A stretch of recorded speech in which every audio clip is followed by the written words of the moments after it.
Dear students, आज के नए वीडियो लेक्चर में हम बात करेंगे सबसे इम्पोर्टेंट टेंस जो है।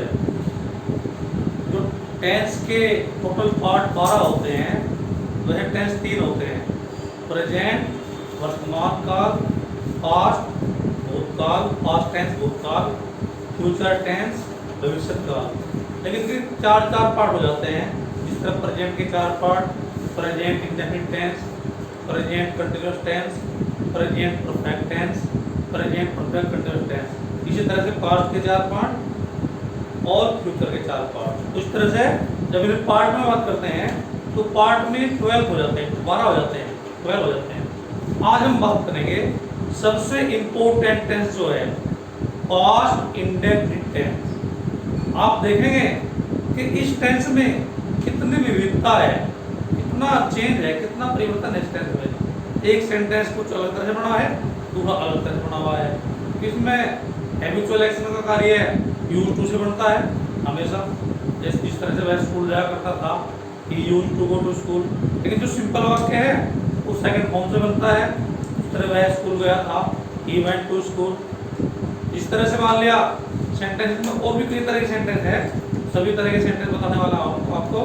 तो आज हम बात करेंगे सबसे important tense, past indefinite tense की। जब हम इसकी पहचान पर आते हैं, आइडेंटिफिकेशन पर आते हैं, तो इसके हिंदी वाक्य जो है वो समाप्त होते हैं था, थे, थी, आ, ए, ई, या, ये, था, थे, थी। इसकी पहचान भी सबसे लंबी पहचान इस टेंस की, ये सबसे इम्पोर्टेंट टेंस रहने वाला है।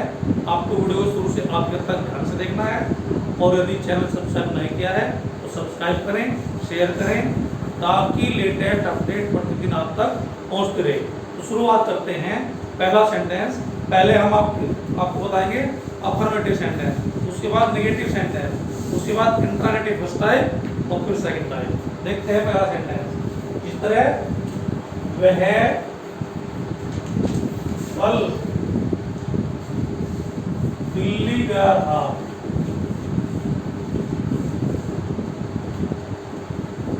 गया था, या था, गया था।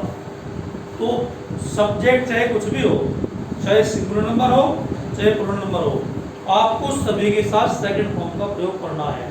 फर्स्ट ऑफ ऑल सब्जेक्ट ही, उसके बाद वर्ब की second form went to Delhi yesterday.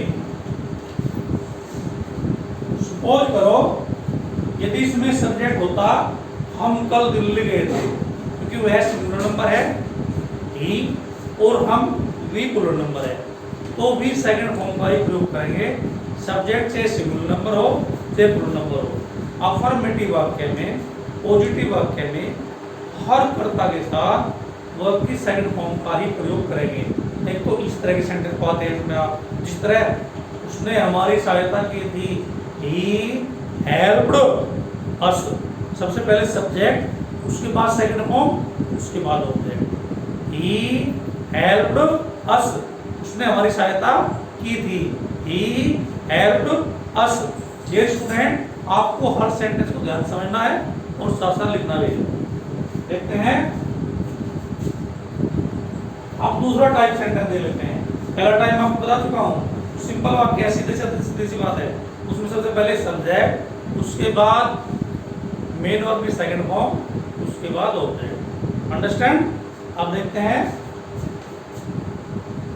Way school जाया करते थे। वे स्कूल जाया करते थे। करता था, करते थे, करती थी के लिए यूज टू का प्रयोग करते हैं, क्योंकि ये हैबिचुअल एक्शन है पास्ट में। ये पास्ट टेंस में हैबिचुअल एक्शन है। हैबिचुअल एक्शन प्रेजेंट में भी होता है और पास्ट में भी होता है। तो पास्ट टेंस में हैबिचुअल एक्शन के लिए यूज टू का प्रयोग करते हैं। इस तरह से they used to go to school, they used to go to school। ये दूसरा टाइप सेंटेंस हो गया। सब्जेक्ट चाहे कुछ भी हो, चाहे सिंगुलर नंबर हो चाहे प्लूरल नंबर हो, आपको सभी के साथ यूज टू का ही प्रयोग करना है। आप देख लेते हैं तीसरा टाइप। इसमें कई तरह के कई टाइप के सेंटेंस होते हैं। अफर्मेटिव वाक्य में ही कई तरह के सेंटेंस होते हैं। आप देखते हैं तीसरा टाइप। इस तरह से सकता था, सकती थी के लिए कुड का प्रयोग करते हैं।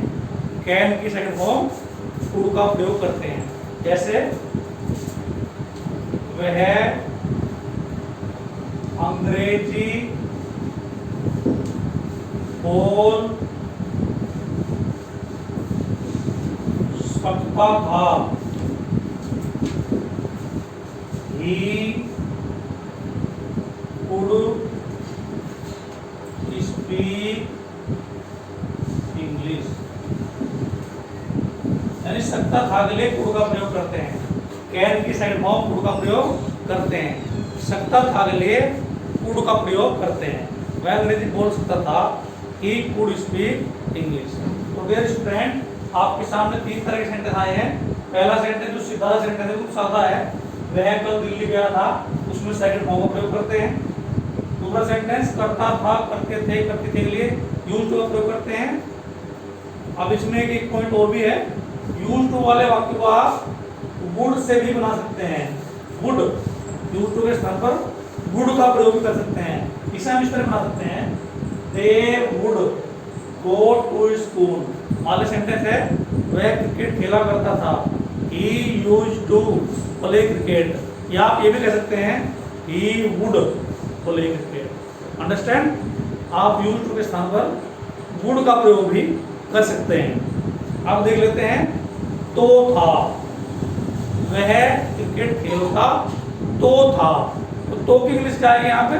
तो की इंग्लिश जो टेंस की हेल्पिंग वर्ब है वो आएगी। इस टेंस की हेल्पिंग वर्ब डिड है, तो डिड आएगी तो की इंग्लिश। इस तरह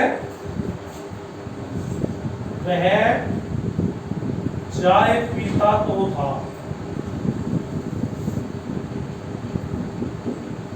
तो इसमें क्या करेंगे? He did take tea, he did take tea। ये जो did है ये तो की इंग्लिश आ गई, तो की इंग्लिश did का प्रयोग करेंगे। सब्जेक्ट चाहे कुछ भी हो, इस टेंस की सबसे बड़ी बात जो है वो ये है, सब्जेक्ट चाहे कुछ भी हो, हर सब्जेक्ट के साथ रूल एक ही चलता है, चाहे सिंगुलर नंबर हो चाहे प्लूरल नंबर हो। आपने चार सेंटेंस देखे हैं, चारों सेंटेंस सपोज करो आप सिंगुलर नंबर पर बनाते हैं या प्लूरल नंबर से बनाते हैं, चारों में रूल एक ही रहेगा। अगर सेकंड फॉर्म है तो सेकंड फॉर्म ही रहेगी, अगर यूज टू है तो यूज टू ही रहेगा, अगर कुड है तो कुड ही रहेगा, अगर डिड है तो डिड ही रहेगा। ये आप देख रहे हैं नेगेटिव सेंटेंस।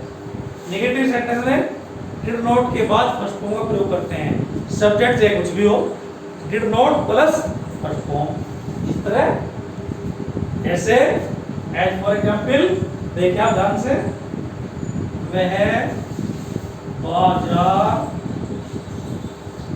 नहीं गया था। इसमें क्या करेंगे? He did not go to market। Subject चाहे कुछ भी हो, हर सब्जेक्ट के साथ डिड नॉट के बाद फर्स्ट फॉर्म का ही प्रयोग करते हैं। वह बाजार नहीं गया था, he did not go to market। अगर सेंटेंस होता हम बाजार नहीं गए थे, we did not go to market, यानी ब्रेक कहने का मतलब did not plus first form. Negative sentence है डिड नॉट के बाद फर्स्ट फॉर्म। सपोज करो सेंटेंस कभी नहीं वाला है, तो कभी नहीं वाले में डिड का प्रयोग नहीं करेंगे, सेकंड फॉर्म का प्रयोग करेंगे नेवर के बाद। इस तरह वह दिल्ली कभी नहीं गया, he never went to Delhi। अगर कभी नहीं वाला वाक्य है तो क्योंकि कभी नहीं वाले में डिड का प्रयोग नहीं करेंगे, उसमें सेकंड फॉर्म ठोकेंगे, he never went to Delhi। मैं आपको एग्जांपल दे रहा हूं, वह कल बाजार नहीं गया था, he did not go to market yesterday। और मान ले सेंटेंस है वह बाजार कभी नहीं गया था, he never went to market। Subject चाहे कुछ भी हो, सबके साथ एक रूल चलेगा, चाहे सिंगुलर नंबर हो चाहे प्लूरल नंबर हो। यदि सिंपल सेंटेंस है नेगेटिव का तो डिड नॉट के बाद ऑल आएगी, चाहे कभी नहीं वाला है तो नेवर के बाद सेकंड ऑल आएगी। बहुत ही अच्छा, बहुत ही इंटरेस्टिंग, बहुत ही रोचक टेंस है पास्ट इंडेफिनिट टेंस। अब देख लेते हैं interrogative sentence. Interrogative first type और इंटरोगेटिव सेकंड टाइप, दोनों की बात कर रहे हैं हम। देखिए इंटरोगेटिव फर्स्ट टाइप देखते हैं पहले। क्या वह कल यहाँ नहीं आया था? तो क्या मिले सबसे पहले टेंस की जो हेल्पिंग वर्ब है उसे शुरू में लाते हैं। इस टेंस की हेल्पिंग क्या है? डिड है। इस तरह did he not come here yesterday? Did he not come here yesterday. तो इंटरोगेटिव का फार्मूला अगर आप लिखना चाहते हैं तो लिख लीजिए, did plus subject plus not plus perform plus question mark. Did plus subject plus not plus perform plus object plus question mark. आप बात करते हैं इंटरोगेटिव सेकंड टाइप की। सेकंड टाइप में आपको क्या करना है? सेकंड टाइप में आपको डिड से पहले क्वेश्चन वर्ड ठोक देना है। क्या, क्यों, कहाँ, की, अंग्रेजी, व्हाट, व्हाई, वेयर, वेयर, विच आदि को शुरू में ले आइए आप। इस तरह जैसे एट फॉर एग्जाम्पल वे स्कूल क्यों नहीं गए थे? तो सबसे पहले क्यों की अंग्रेजी, सबसे पहले क्यों की अंग्रेजी लेकर आएंगे why did they not go to school? Why did they not go to school? तो डियर स्टूडेंट, इस तरह की जानकारी के लिए हमारे चैनल को लाइक करें, सब्सक्राइब करें और बेल आइकन दबाना भूलें। That's all for today. Have a good day.